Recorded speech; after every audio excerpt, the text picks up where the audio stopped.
Hi, I'm Bill Whittle from PJTV, and I'm standing in front of what is very likely the most photographed structure on the face of the earth. Inside the White House sits the President of the United States of America, the most powerful man in the world. The President bears enormous responsibilities, and primary among them is his responsibility to defend the citizens of the United States of America. We're here in Washington today to speak to a Department of Defense analyst and counterterrorism official who, requesting anonymity, has made some very remarkable charges that both the political and the military structure of the highest levels of our government are infiltrated by the very agents of the enemy against which we find ourselves fighting today. Well, you were given an assignment from the Joint Chiefs, essentially from the upper levels of the Pentagon, to understand what the Islamic jihadi enemy's ideology and operational methods might be. Is that a fair statement? Yes. Okay. What did you discover? Well, I was expecting to find that, there was some basis to the jihadi arguments that jihad is warfare, that there were competing arguments, and that we could probably leverage these competing arguments, but that because they were claiming Islamic law as the basis for their action, we had to start there. And over a long period of time, I ended up collecting a large body of Islamic law, enormous amount of it available in English, and realized that if Islamic law is the criteria by which you measure legitimacy or illegitimacy, you can't show that the moderates have a doctrinal basis to the position they hold, and you can't show that on the statement of the law, the radicals are wrong. I was expecting to find competing views that had some merit. I was expecting to find that the moderate view would be the dominant view, and we would have to figure out these and how to make these arguments so that the people in the Middle East would know what it was, and could not find it. Now, I could find that you're not allowed to fight a jihad you can't win, and that's a limiting factor. But when you get to actually what published Islamic law says, it supports the radicals in what they say. And you come to find, after you kind of get a sense for the language of jihad and the language of how Islamic law works, that it's pervasive even in the U.S. Muslim community.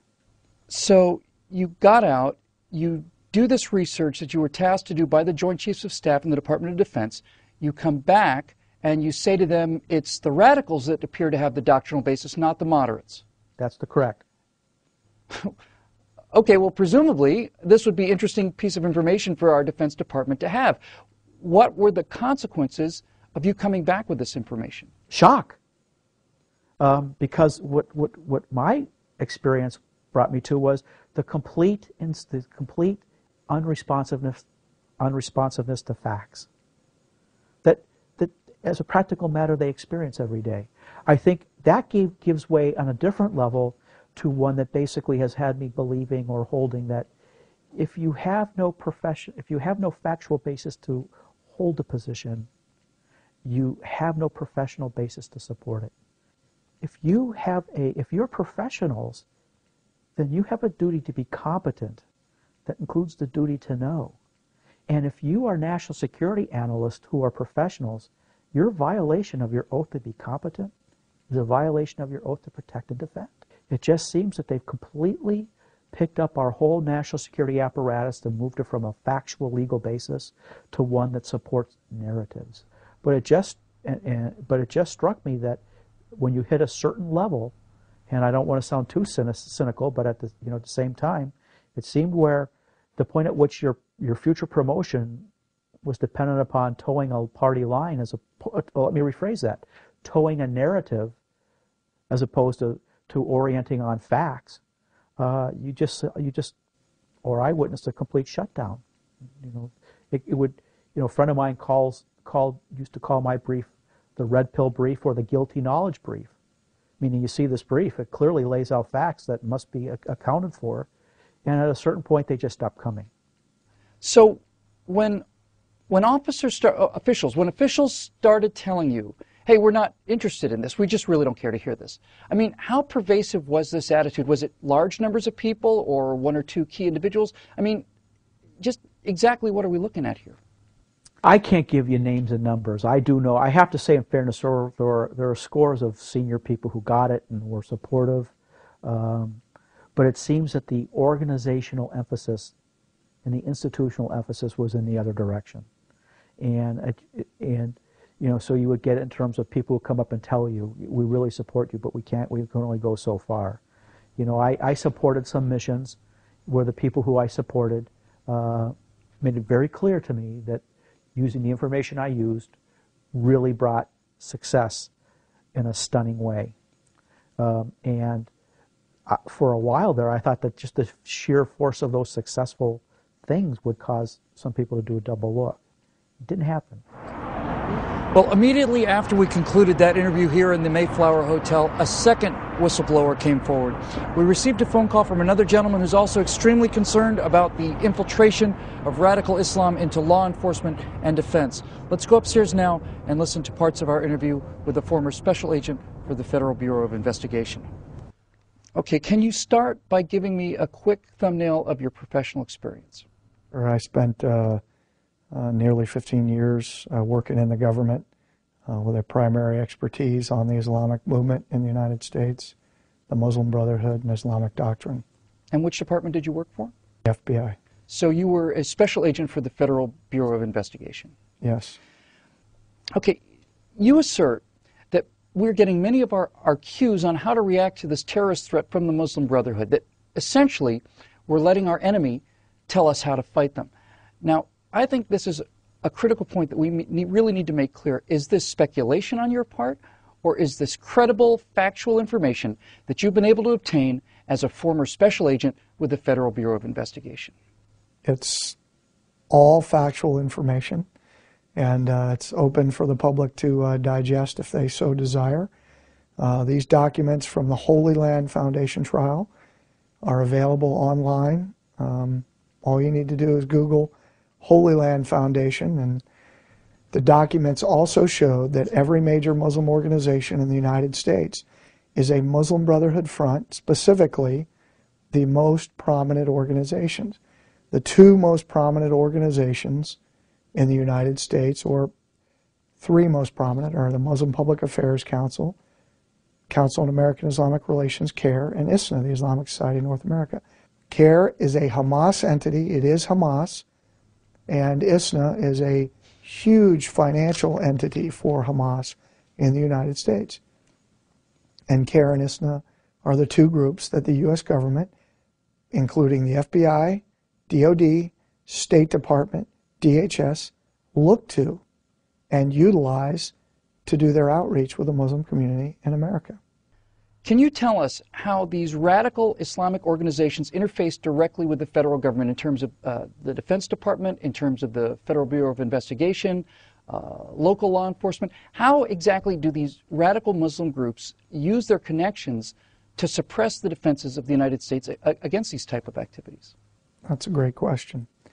At the national level, with the FBI and DHS, they actually are invited in by General Counsel's Office of the FBI and DHS to sit in on brainstorming about investigative techniques that FBI agents are using in the field. I have to stop you because, frankly, that sounds so absurd that I have to really make sure I'm understanding you correctly. Are you saying that the radicalized Muslim groups are invited in to learn our investigative techniques, that they are invited in to get their feedback on how we are going to fight against them? Is that what I understood you to say? Yes. So, for instance, in the FBI, the General Counsel of the FBI, Valerie Caproni, invited these Muslim organizations, as well as the ACLU and other groups in, to make sure that the investigative techniques and the Attorney General guidelines and the way the FBI was going to implement the Attorney General guidelines was okay and not offensive to these organizations. As an investigator, and certainly speaking for many others that I know, that's nothing short of outrageous.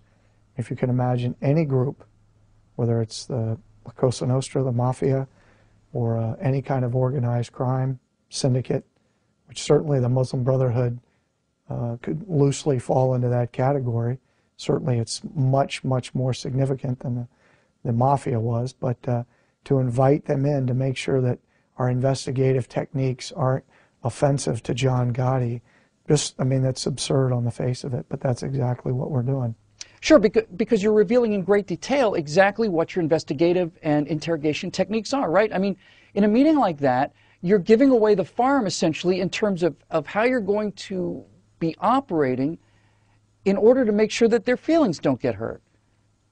And then you're essentially giving the enemy all of the details about how you plan to operate against them, right?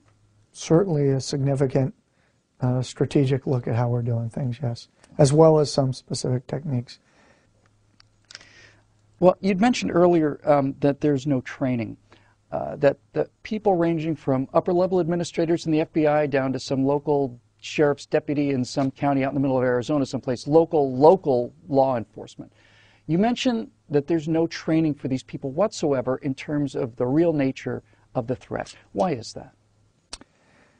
Well, again, I think there are a lot of pieces to that, but number one is when the people advising the assistant directors, the special agents in charge in the FBI, the assistant secretaries, and the Department of Homeland Security, etc., when those are Muslim brothers, you're not going to get training that discusses Islamic doctrine and who the Muslim Brotherhood is, their history and their influence, and their penetration operations here in the United States.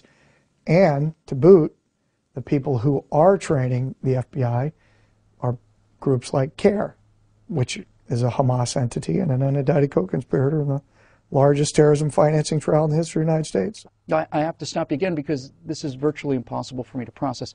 You're saying that the training that our counterterrorism forces get is determined by radical Islamic groups like the Muslim Brotherhood?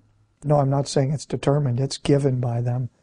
They have been in our FBI field offices. They've been in our FBI headquarters teaching and training our agents and our employees.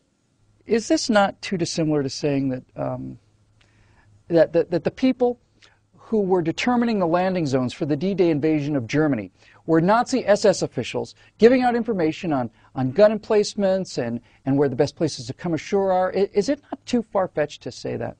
It's not a bad analogy. And then when the plans are finalized and all of the operational details are locked and it's sealed and up in a little envelope, and then it's handed over to the Gestapo, and hopefully they won't do anything mean with the information. Right. Right.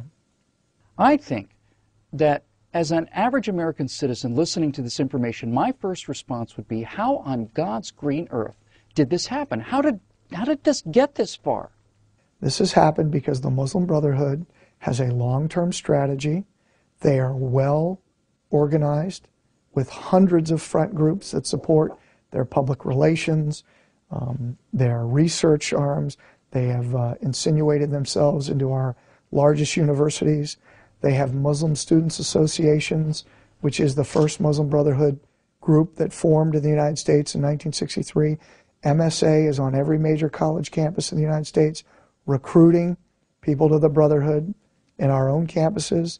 So even something as innocuous as a Muslim Student Association at any American university campus, you can categorically connect those campus groups to the most virulent, radical, anti-American organizations like the Muslim Brotherhood? I can say that that's 100% legally, factually true.